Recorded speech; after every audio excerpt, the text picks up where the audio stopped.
Habang pinag-iisipan ni Tadag ang kanyang gagawin, bahagya namang nabaling ang kanyang atensyon sa mga magsasakang naghihintay sa kanya sa labas ng bahay. Inaasahan na niyang tapos na ang mga ito, gawa ng malapit nang lumubog ang araw. Bago siya tuluyang magpakita sa mga trabahador, inabisuhan niya ang 3 bata na huwag nang magtangkang tumakas. Mariin niyang ibinilin dito na bawat haligi at kanto ng kanyang bahay ay napupuno ng mga usal at mga laman lupang mapanganib sa sino mang nilalang na hindi normal na naninirahan doon. Upang mapatotohanan ng kanyang mga sinasabi, ipinasilay niya sa mga batang yon ang mga laman lupang naglalakad sa haligi. Habang pinagmamasdan niyo ng kanyang mga nahuli, bakas naman sa pagmumukha ng mga ito ang pag-aalangan at takot sa kanilang mga katawan. Makalipas lamang ang ilang minuto, dali-dali namang tumungo si Tadag sa labas ng kanyang tahanan. Pagdating niya sa bakuran, bumungad ang kanyang mga trabahador na bitbit ang kanilang mga naani. Masaya naman niyang hinarap ang mga ito, gawa ng natutuwa siya sapagkat marami yung nagapas noong araw na yon. Habang nag-uusap sila ng kanyang mga trabahador, mariin naman niyang inihabilin sa mga ito na sa mga susunod na araw, mag-iingat sila sa paggapas ng mga kakao. Nangako din siyang maglilibot sa lugar upang masiguro ang kaligtasan ng bawat isa sa kanila. Matapos naman yung marinig ng trabahador niyang matagal nang naninilbihan sa kanya, bigla naman yung lumapit habang nagwiwika ng, Manay Tadag, pwede ho bang isama ko yung anak ko sa paggagapas ng kakao? Paborito niya kasi yan eh. Sa katunayan ho, bago pa man sumapit ang gapasan, bukang bibig niya na yan sa akin. Nang marinig naman ni Tadag ang sinabi nito, napangisi lang naman siya habang sumasagot dito ng, "Oh, isama mo. Wala namang problema. Basta tandaan mo lang, Raman, huwag kayong gaanong lalayo sa bukana ng kakawan. Alam mo naman, mapanganib na ngayon ang panahon. Nakakaamoy ako ng nalalapit na daluyong ng bagyo dito sa ating lugar." Matapos naman yung marinig ng kanyang mga magsasaka, wala naman yung nagawa kundi ang manahimik. Maya-maya pa, paisa-isa naman nilang isinalansan sa imbakan ng mga palay ang kanilang mga naani. Halos inabot na sila noon ng 8:00 ng gabi sa pag-iimbak pa lamang. May kalaparan kasi ang palayan ni Tadag. Halos humigit kumulang 30 katao ang nagtulong-tulong para magapas ang palayan sa loob lamang ng 3 araw. Nang matapos na ng kanyang mga trabahador ang pag-iimbak, isa-isa naman niya yung inabutan ng salapi para naman kahit papaano meron silang may uuwi habang hindi pa nagsisimula ang kanilang hatian. Pabor naman yun sa mga nagtatrabaho sa kanya, lalo pat kinakailangan din ng mga ito ng pera. Sa pag-alis ng mga trabahador niya sa kanyang tahanan, dali-dali namang pumasok si Tadag para muling kumprontahin ang 3 kabataan. Pagdating niya sa silid na kinaroroonan ng mga ito, bahagya naman siyang nakiramdam nang makarinig siya ng mga kakaibang pag-ungol sa lugar. Sa pagbukas niya ng pinto, bumungad sa kanya ang 3 bata na nanlilisik ang mga mata habang pilit na pinapatay ang mga buhay na salita na nakalapat sa katawan nila. Dahil sa pangyayaring yon, agad namang kinuha ni Tadag ang kanyang latigong gawa sa lubid at mabilisan yung inilublob sa abong naroon sa may kalan. Pag-ihip niya rito ng usal, buong puwersa naman niyang pinaghahampas ang 3 na siyang naging sanhi para umungol ang mga ito. Halos hindi yun tinantana ni Tadag hanggat hindi yun tuluyang nanghihina. Nang mapagtanto niyang nawala na ng malay ang 2 sa mga bata, agad naman niyang nilapitan ng batang may wisyo para kausapin ito. Maingat niyang hinawakan ng balikat ng batang yon upang masigurong hindi lalapat roon ang singsing ng kaptan. Lumipas pa ang ilang minuto habang kinakausap niya ang bata, panay lang naman ang paghinga nito ng malalim. Bigo din siyang makakuha ng sagot mula dito, gawa ng animoy anumang segundo, kakalas na sa katawan nito ang kanyang wisyo. Maya-maya pa, sa hindi inaasahang pagkakataon, bigla namang tumitig ang batang yun sa kanya at kasabay nito ang dahan-dahan nitong pagngisi. Sa pagyuko ng ulo nito sa kanya, bigla naman yung bumulong ng, "Nandito na sila. Humanda ka. Papatayin ka nila."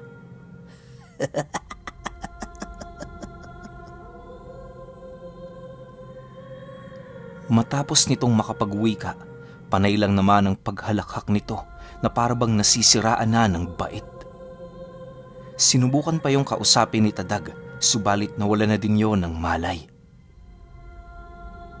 Sa pagbalik ng katahimikan sa lugar, minabuti na niyang ikandado ang silid na kinaroroonan ng mga ito para lumabas at magbantay sa kanyang bahay.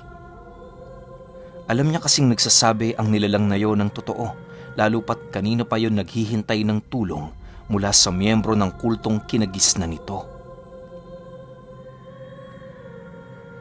Habang binabagtas ni Tadag ang daan papalabas, dahan-dahan naman niyang itinatali sa kanyang bewang ang latigo niyang gawa sa lubid. Pagbukas niya ng pinto, minabuti niyang umupo sa isang silya na naroon sa ilalim ng puno. Dahil sa wala pa naman siyang nasisilayan sa lugar, pinili niyang manabako na muna habang malalim na nag-iisip. Hindi naman siya nababahala sa makakalaban niya, lalo pat alam niya ang kalibre ng kanyang gabay na supremo ng mga diwata. Sa pagbulong ng kaptan sa kanyang isipan, doon naman niya nasilayan ang mga panauhing naglalakad, bitbit ang tag-iisang mga sulo. Habang papalapit ang mga panauhing yon sa kanyang lugar, labis-labis naman ang pagtataka ni Tadag sa kadahilan ng hindi niya maaninag ang pagmumukha ng mga ito. Ilang beses na din siyang nagpalipad ng pangontra sa sabulag, pero tila bang hindi niya pa rin nababasag ang mga mahikang nababalot sa katawan ng mga kulto. Maya-maya pa, pagharap ng 11 panauhin sa bahay niya, doon bumungad sa kanya ang suot nitong may mga marka ng demonyo. Marahil yon ang pumipigil sa kanyang masilayan ang pagmumukha nito habang kasalukuyan niyang naglalakad sa malayo. Bagaman inaasahan na ni Tadag na malalalim ang aral ng mga nilalang na yon, patuloy pa rin siyang nagpakakampante lalo pat naroon siya sa kanyang teritoryo. Inaasahan niyang hindi yun magtatagal sa kanya, gawa ng marami siyang kaibigang nagmamasid sa lugar. Alam din niyang nakahanda ang mga itong magbigay sa kanya ng tulong sa oras na maramdaman nito na unti-unti na siyang nalalagay sa panganib. Sa pagpapatuloy ng kanyang pagmamasid, doon niya nasilayan ang isang matabang lalaki na dahan-dahang tinatanggal ang talukbong nito. Pagbungad ng matabang katawan nito sa kanyang harapan, bigla naman yung nagwika sa kanya ng, "Nasaan ang 3 kong anak? Ilabas mo sila. Wala silang kasalanan sa'yo. Napakatuso mo talaga, Tatag. Ginagamit mo ang kahinaan ng iba para makalamang." Matapos namang marinig ni Tadag ang sinabi nito, hindi niya maiwasang maguluhan, gawa ng sa isip-isip niya, hindi naman niya kilala ang mga kultong yon. Ni balita nga sa mga ito, wala siyang nasasagap, gawa ng ilang araw na din siyang abala sa pagkapas. "Ha? Naririnig mo ba ang sarili mo? Hindi ko nga kayo kilala eh. Bakit ko naman gagawing pain yung mga anak mo? Gayong abala ko sa mga ginagawa ko rito. Sila ang pumasok sa teritoryo ko. Sinubukan nilang kumuha ng mutya sa mga kakao na itinanim ko. Sa tingin mo, bilang nagmamay-ari, anong gagawin ko sa kanila? Pasasalamatan ko ba sila? O paparusahan ko sila sa kanilang mga ginawa? Sagot naman niya sa lalaki nang hindi na niya masikmura ang pinagsasasabi nito. Nang marinig naman ng mga kulto ang kanyang sinabi, tanging pag-angil lang naman ang naisagot ng mga ito habang dahan-dahang pumapasok sa bakod ng kanyang pamamahay. Pagpaikot nito sa kanyang kinaroroonan, nanatili lang naman siyang nakaupo at naghihintay ng pag-atake ng mga nilalang. Bagaman galit na noon si Tadag, sinubukan niya pa ring manatiling kalmado upang ipadama sa mga ito ang kanyang pamamaraan ng pang-iinsulto. Makalipas lamang ang ilang minuto, pagsilay niya sa isang kultong dahan-dahang nagpapalit anyo, agad naman niya yung inihipan ng mga pamako. Pagkapit ng mga pamakong yun sa hangin, animoy naging estatwa ang nilalang na yon, sa kadahilanang hindi na nito natuloy ang kanyang ritual sa pagtatanggal ng kanyang balat kayo. Dahil dito, wala namang nagawa ang ibang kulto kundi ang mapaatras. Ang iilan sa kanila, panayang pag-uusal, habang ang iba naman, dahan-dahan ang nagpapalit anyo. Nang masipat ni Tadag ang pagbagsak ng mga sulo nito sa kanyang damo, agad naman niyang inutusan ng mga laman lupang nagmamasid sa paligid na patayin ang bawat siga ng mga sulo. Maya-maya pa, sa pagbalot ng kadiliman sa buong lugar, paisa-isa namang nagsialulungan ng mga kulto habang dahan-dahang lumalapit sa kanya. Pagsilay ni Tadag sa isang nilalang na biglang lumundag papalapit, mabilisan naman niyang binunot ang kanyang latigo at walang awa yung pinaghahataw nito. Sa sobrang lakas ng pagkakahataw ni Tadag ng latigong yon, halos segundo lamang ang dumaan bago mawala ng malay ang nilalang. Sa pagbagsak nito sa lupa, dilat na ang mga mata nito at animoy hindi na humihinga. Nag-umpisa na ding mabulok ang katawan nito, indikasyon na tuluyan na yung binawian ng buhay. Matapos ang pangyayaring yon, agad namang tumayo si Tadag habang kalmadong nagwiwika sa mga kulto ng, "Ganito na lang, ilalabas ko ang 3 bata. Itatali ko sila sa gilid ng pinto. Kapag napatay niyo ako, malaya niyo silang makukuha. Pero kapag hindi naman, ititira ko ang ama ng mga demonyong yon at isa-isa kong papatayin ng mga bata sa harapan niya. Yan ang inyong magiging parusa sapagkat ginambala niyo ako sa mga panahong abalang-abala ko." Nang marinig naman ng mga kulto ang sinabi nito, wala naman yung nagawa kundi ang sumang-ayon. Kahit alam nilang wala silang panama sa abilidad ng kaptan, nanatili pa rin ang pag-asa sa kanilang mga katawan na makakaya nilang magapi ang taong ginagabayan nito.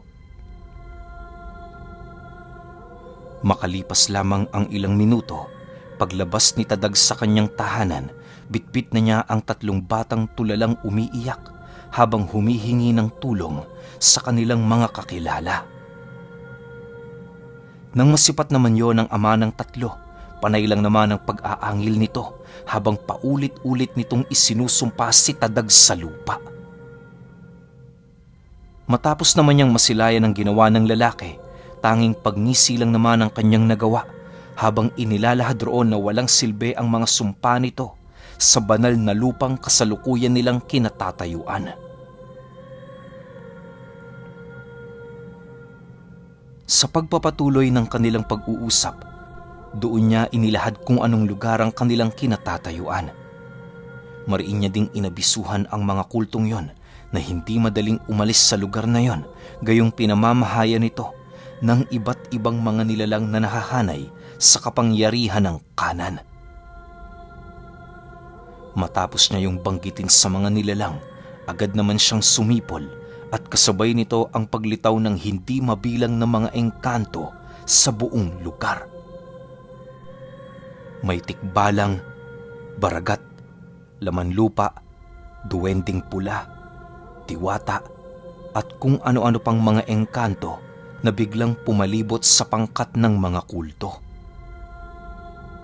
Dahil dito, tuluyan ng pinanghinaan ang mga kulto sa kadahilanang doon pa lamang nila napagtanto na wala nga talaga silang maibubuga sa pangkat ni Tadag. Kahit alam nilang hindi na nila matatakasan ng lugar na yon, sinubukan pa rin nilang gumawa ng paraan para lamang mailigtas ang kanilang mga angkan. Ang iilan sa mga kultong nakapagpalit na ng anyo, sinubukang kontrahin ng mga duwending pula sa kadahilan ng alam ng mga ito na yon ang pinakamahina sa grupo nila Tadag.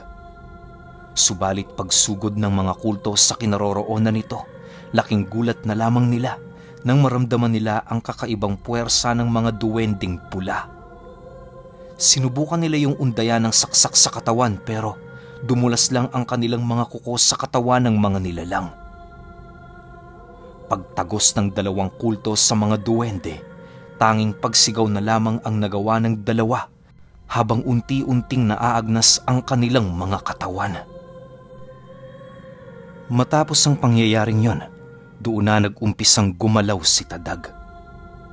Hindi na kasi niya maatim ang pandidiri sa mga kulto, lalo pat hindi siya sanay na makakita ng ganoong uri ng mga tao.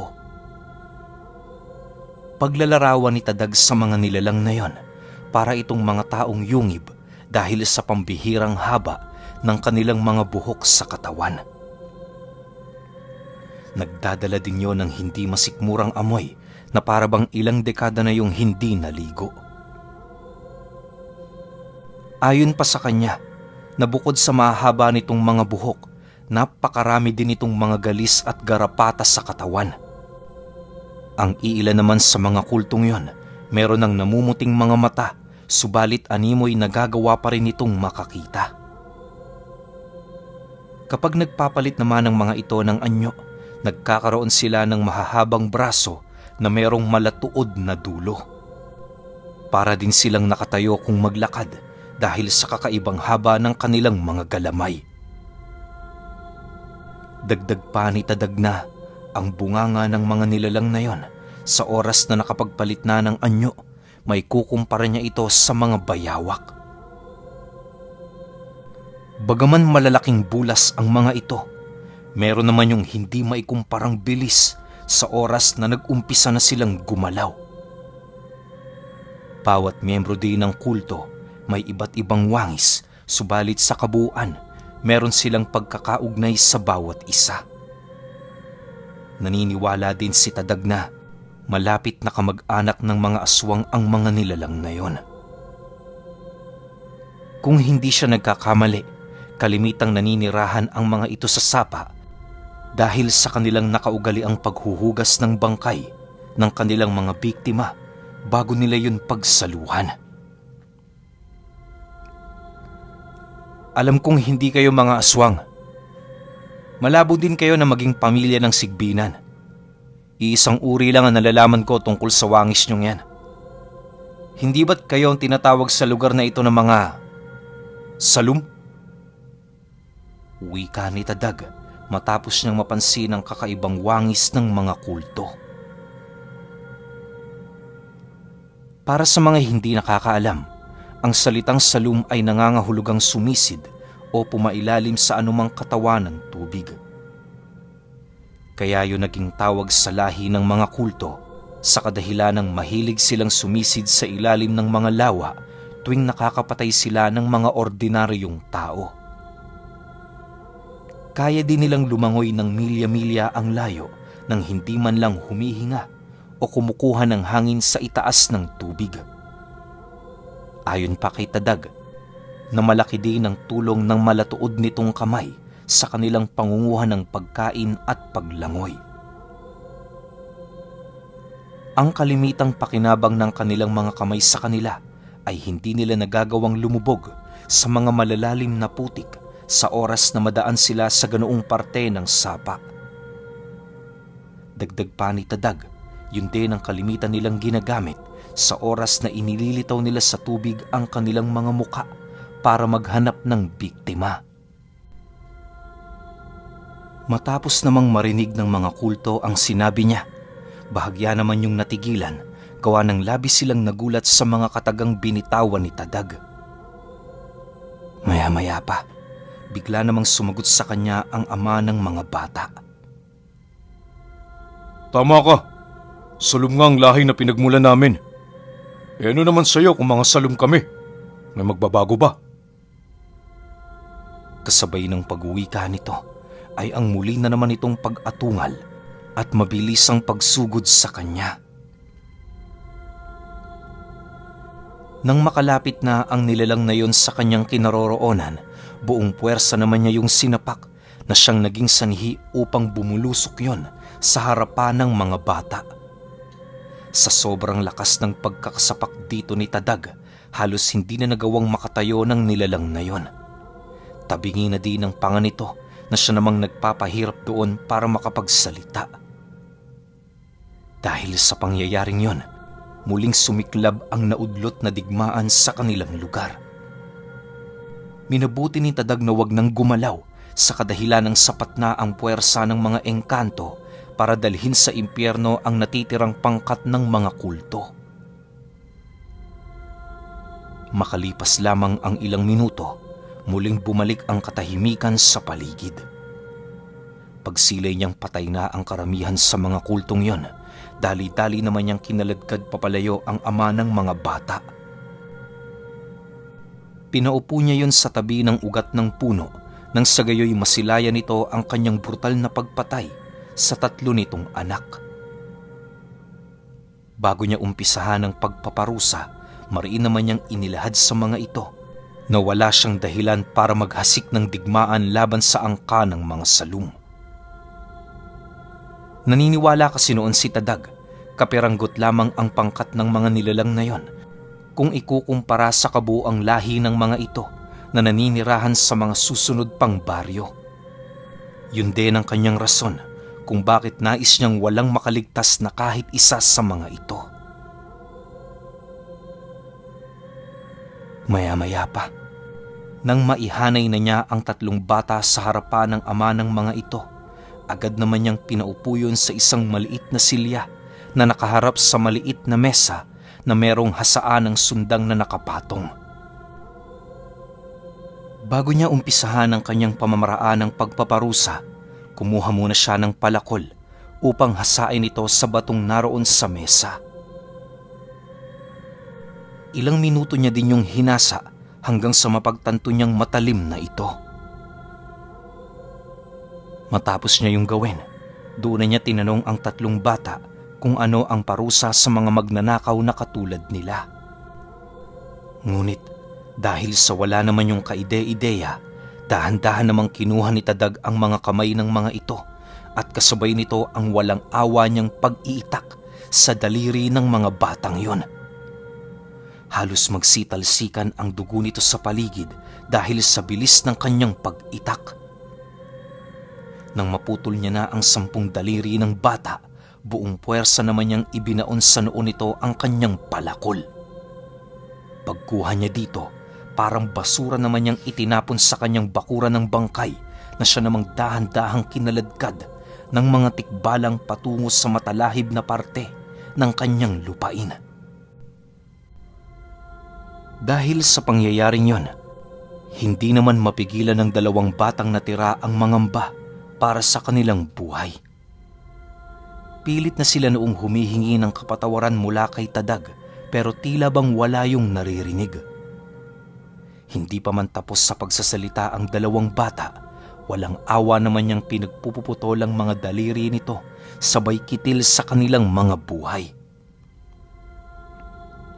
Matapos niya yung gawin, hindi na din niya pinatagal ang buhay ng ama nito sa kadahilanang nagawa na niyang maisakatuparan ang kanyang nais. Sabay-sabay din niya yung ipinatapon sa talahiban kung saan naroon madalas nagkukumpulan ang mga balbal. Kung hindi niyo kasi na itatanong, merong kasunduan ang mga balbal kay Tadag nang sa gayoy mapanatili nila ang kanilang kaligtasan sa lugar. Lahat din ng mga aswang at iba pang nilalang na nasa panig ng kaliwa na naninirahan malapit sa baryo, sumusunod din sa kanyang mga batas at utos. Halos hindi kasi maipagkakaila ng mga nilalang na yon kung gaano kapanganib ang supremo ng mga diwata.